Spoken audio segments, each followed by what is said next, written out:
So, as I promised in my last video, it was going to be making a top 10 or like, power rankings essentially video for Call of Duty as of December 27th. So, just a couple of weeks before um, CWL New Orleans. So, to start this video, I'm going to start top to bottom instead of bottom to top. I'm going to start with 1, go to 10. And that's mostly just because there's a kind of a specific topic I want to talk about for number 10.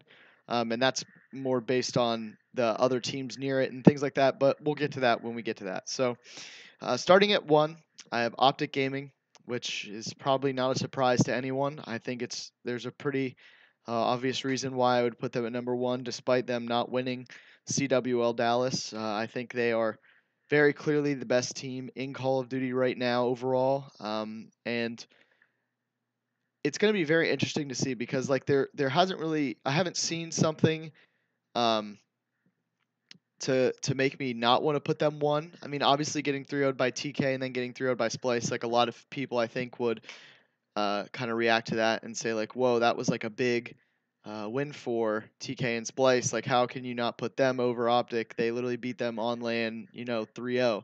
And in most cases, when a team defeats another team like that, I would say absolutely that is a great way or a great cause to say that team is deservingly better than that team. But in the case of OpTic, I don't think that is the case, mostly because OpTic is consistently been the best team in Call of Duty for the past 3 years, and I think that, to be honest with you, kind of like what I talked about in my other video, that they just played it a little too egotistical on this event, and they really just didn't show, I think, their full potential, and I think they kind of just thought they were going to steamroll through this event. I mean, obviously, you heard Karma before the event started saying that they were surprised to even lose 1-2K, and that it was like due to online flukes, and that they are definitely the best team. And you know, there's a scale somewhere that shows the kind of in between stages of like arrogance and actually like just knowing how good you are, and I think on that scale they tipped a lot more towards arrogance potentially during this event, and I think they're going to slowly make their way back to, okay, we're the best team, and we kind of have to quote unquote prove it again, essentially. And so, because they are number 1, I think it's pretty obvious that Team Caliber are the second team.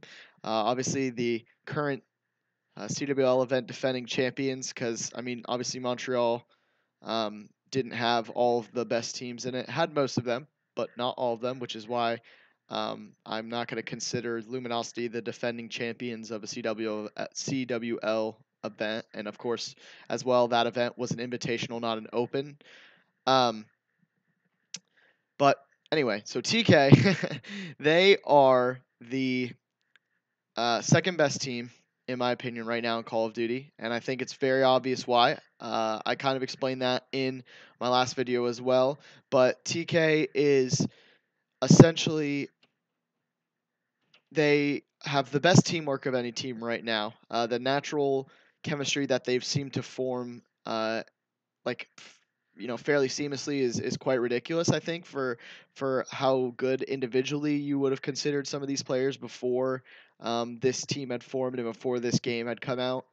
Um, but so the thing for TK is that this event, obviously coming out New Orleans, is how they're going to prove themselves to be the top team in the game, how they're going to prove themselves to be the upper echelon, uh, upper echelon, top 1 best team, whatever you want to call them, in Call of Duty World War II. They have to do it at this event, in my opinion, because the thing is about this event is that OpTic's going to be showing up to play. You know that Splice is going to show up to play because they were both very close to the championship and they didn't get it. Luminosity is going to show up to play because they just won the Invitational, and they're like, okay, the top 3 teams in the world really weren't there, and we just basically secured our spot as 4th best. So we're going to come, we're going to show up and try to win this event as well, to show that, hey, we're not just the 4th best team, we're, the 2nd best team, the 1st best team, the 3rd best team, whatever, what have you. Um, So TK has you know a very a lot of weight on their shoulders basically for this event coming up, and it's going to be exciting to see. I think TK has a lot to offer. I know I said previously that I think TK kind of outplayed everyone in the map vetoes at the last event, and I think that actually is a huge credit to why they ended up winning the whole event. I mean, there are obviously teams that they are just better than because of the teamwork and the things like that, but when you play the best teams, if you're using the map veto to your advantage, that is going to win you series against some of the best teams when everything is so evenly matched, on paper. And I think that's why TK was so dominant at CWL Dallas, and I think they can do it again, but I don't know if it'll be to the same extent, which is kind of why I have OpTic Gaming number one and them number two. So that kind of transitions us to three now, which is Splice, the team that played TK in the grand finals. And Splice, it's kind of hard to um, talk like a whole lot about them because they come from EU, which has not been a very good region this year. Like this kind of felt like this was Europe's year to come out and kind of make a splash. And obviously, Splice have done that. But Red Reserve, I think, underperformed a little bit, and like Epsilon and a bunch of other teams that were kind of like on the cusp of being top teams in the game, I think they've all kind of fallen a little bit off the mark in the first event. So it'll be interesting to see how NOLA goes for a lot of these European teams to see if they really can kind of continue this struggle, or if they will turn up and finally, put Europe kind of on the map, for lack of a better term. But to talk more specifically about Splice, Splice is essentially the European All-Star team at the moment. I mean, they've probably, if you look at the best players in Europe, you'd probably put all four of these players in the top, probably top five, top six, maybe.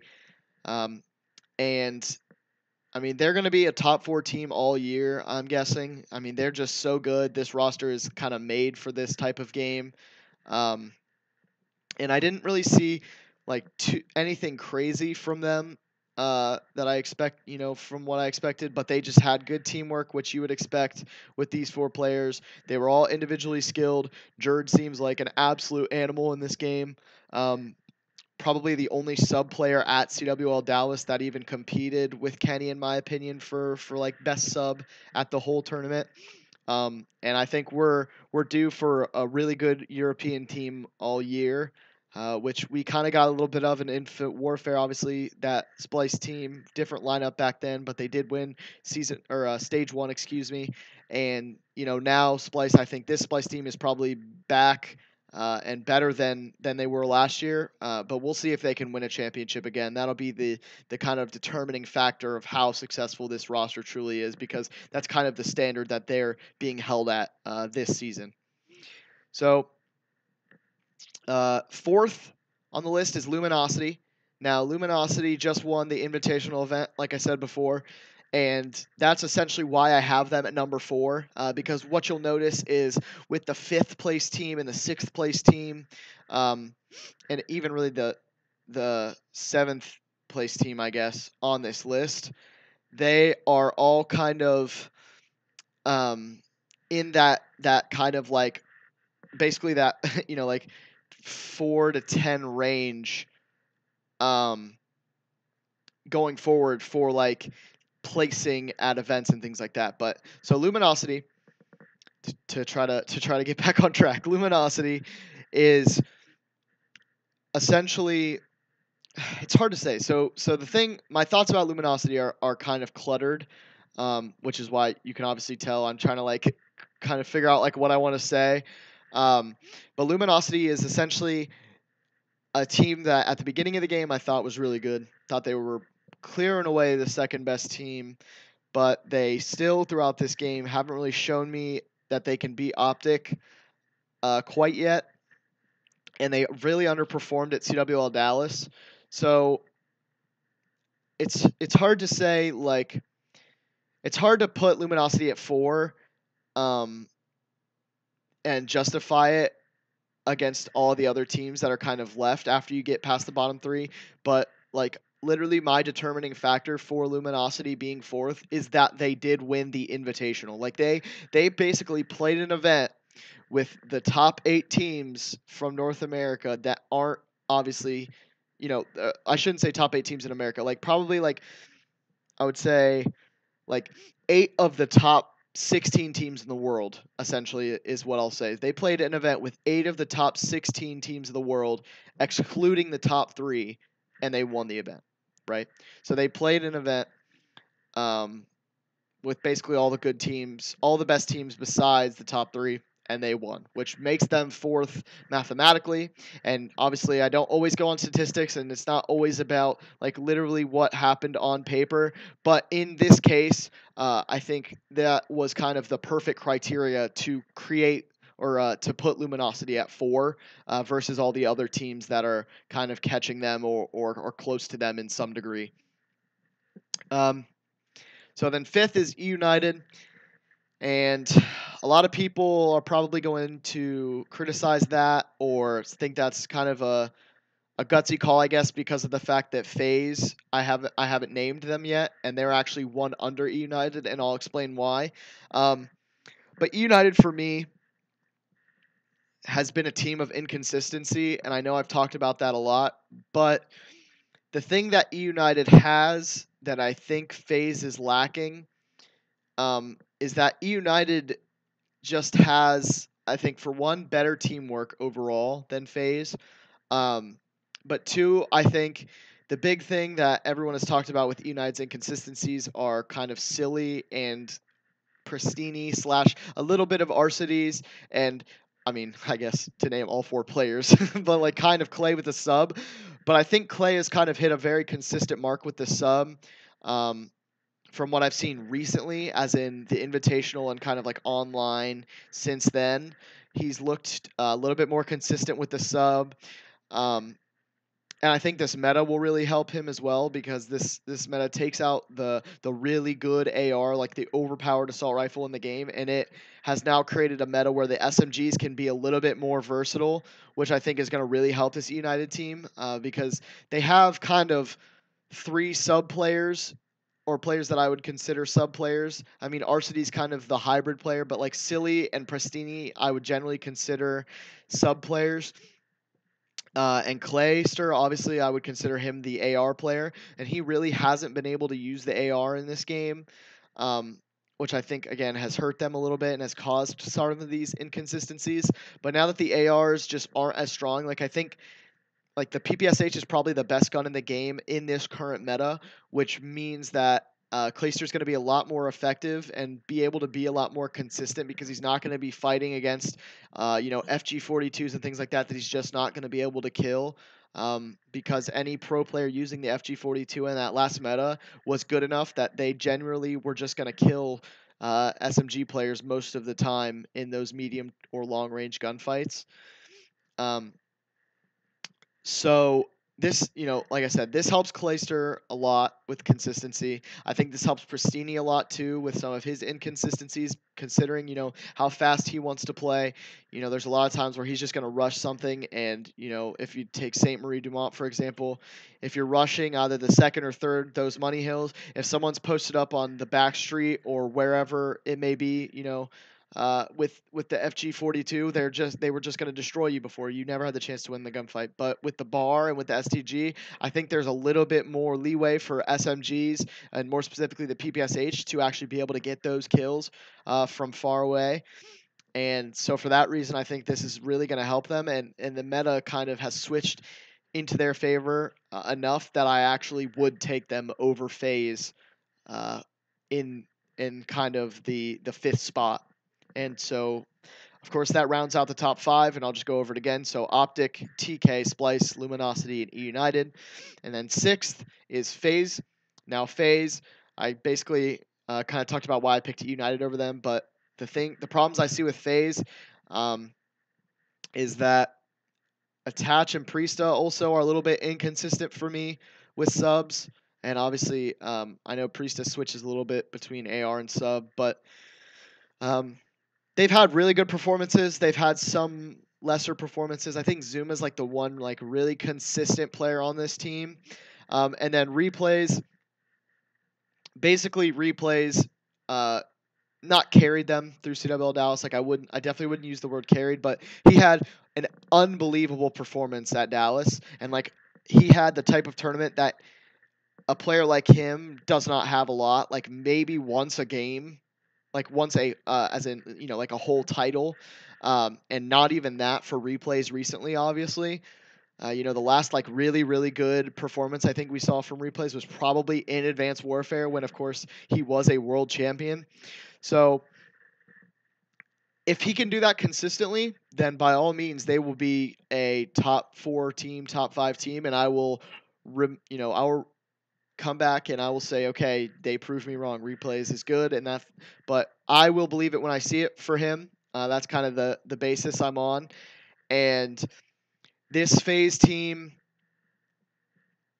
obviously they did very well at the Invitational, which very well is kind of an understatement. I mean, there's 8 teams. They placed top 4, but like when you get 4 out of 8, I mean that's not necessarily the best. But either way, they kind of proved to me at that event that they were okay. They were in that top 6 range essentially, um, and that they, regardless of consistency issues with some of their players, will generally get the good performances they need. But to put them into that next level, I think they need the best performances from replays like we saw at Dallas consistently, which I don't think they'll get.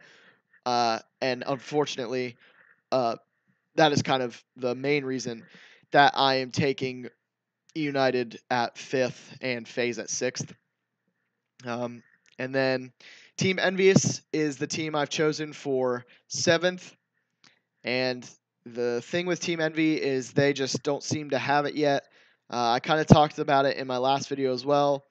So I'll just kind of quickly go over the same points. But essentially, Hugh and Temp are trying to find their way back into the competitive Call of Duty groove. I'm going to give them a little bit of leeway. I think that they will perform very well, further into the rest of the year. And if they don't figure things out by the stage 1 playoffs and the stage 1 things like that, then I think you kind of worry about those two. But I'm not too worried yet. I think there's still a lot of online Call of Duty, and then obviously there's one more whole LAN event to be played for them to kind of figure it out. So I would expect them to have it figured out by the time stage 1 starts. But Slasher is obviously one of the best ARs in the game. I mean, I've said it again, like I've said it a couple times now. I think Slasher is probably the second, third best AR in this entire game. I mean, the dude is putting up crazy numbers on LAN slang wise. I mean, he's getting great KDs and he's just like the carry. He's like the hard carry of this team right now. While Hugh and Temp are trying to find their form. But the one player that I'm really concerned about is Classic, because I don't know what he has shown me so far that I can take away from and say that like it was really good from him or these were good performances. Like generally speaking, his KD hasn't been very good, and he hasn't really shown me enough to say that he is deserving to be the 4th player on this team right now. And I'm not implying that they'll make a roster change or anything like that. I don't think that's the case. I mean, this team formed for a reason, and I think this is a year-long project. But for Classic's sake, I hope he does get better, because obviously he was so good at Jetpack games, especially Black Ops 3 and Infinite Warfare, and I just hope that he gets it figured out for himself and for this team moving forward into the year. And that they can figure it out and finally get like a top 4 placing where I think they are at that level where they could be competing with LG and Splice and TK. So 8th team is Red Reserve, and Red Reserve is kind of like Splice. I don't really have much to say on them. They're just kind of the second best European team. They have 4 of the probably top 10 European players. The only one I would say that's like really good is Zero, who has kind of underperformed honestly in this game a little bit. But I still think like once we hit kind of that mid-season stride and we really see how good all these players are, I think we'll kind of be able to tell that Zero is one of the better players in the game. And I could be wrong. That's kind of a prediction, I think. But based on how the last 2 games went for Zero, Um, Obviously, Black Ops 3 and Infinite Warfare. Zero was one of the better players in Europe in those games, and I would be very surprised if he falls off in this game, just based on the way his game translates, regardless of having a jetpack on his back or not. So yeah, so they're eighth for me right now. And then for 9 and 10, this one's a little bit hard, and I'm gonna make a separate video, so I don't want to get too in depth with these. But the 9th and 10th spot is really hard for me because of the fact that there's so many teams in this range that you would put in here that are making team changes. Like Next Threat broke up, Echo Fox making a team change, Rise is making, it looks like, 2 team changes, Parasite's team, so Ground Zero, they've made team changes. E6 made team changes. All these teams have made team changes. So for that reason, they're all kind of in that 9 through 10 mark for me. And then the only team that I can safely say, or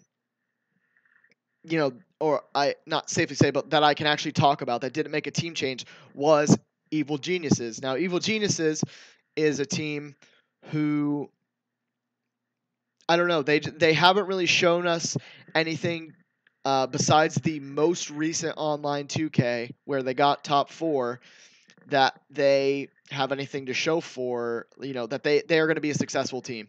And of course, the main asterisks by this 2K was that, 8 of the top NA teams were competing in the CWL Invitational in Montreal. So they get top 4 in a 2K where you're missing 8 of the top 12, NA teams or whatever. So, there's just a huge asterisk around this team right now. And I don't know that they have what it takes to perform at the highest level. I hope they do. I mean, everybody wants to see Pat, or Aches play at a top level. Everyone loves to see, Apathy and Enable and Nameless, all of these guys playing at top levels. I mean, they're some of the fan favorite Call of Duty players in all of the game.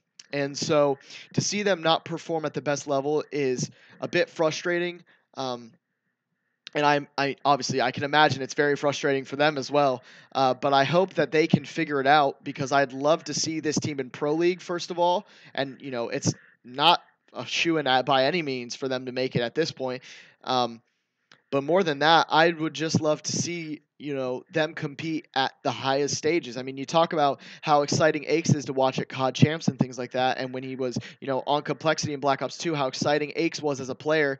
We have not seen that in so long from Aches outside of Black Ops 3 and Advanced Warfare Champs, solely against OpTic Gaming. Like, that's the last time we've seen Aches at that, have that raw emotion and that just pure hype and excitement, every time he wins a gunfight, things like that. And that's what I think this EG team is missing, and that's the excitement that all the fans are missing with this EG team. So I really hope that they can get it together. And CWL NOLA obviously will be the last chance for them to prove it and prove that they are a top 10 team. But that's going to do it for the video, guys. I'll just go ahead and go through the top 10 again. So it's OpTic, TK at 2, Splice at 3, LG at 4, E United at 5, FaZe at 6, NB at 7, Red Reserve at 8, and then 9 through 10 is like 7 or 8 teams. Then I don't, really even know where to rank them right now. And like I said, I'll be making another video essentially right after this one that I'll be uploading probably tomorrow, talking about all the roster changes that are rumored right now, and hopefully more stuff is confirmed overnight so I can even have more to work off. But for now, I will see you guys later, and peace.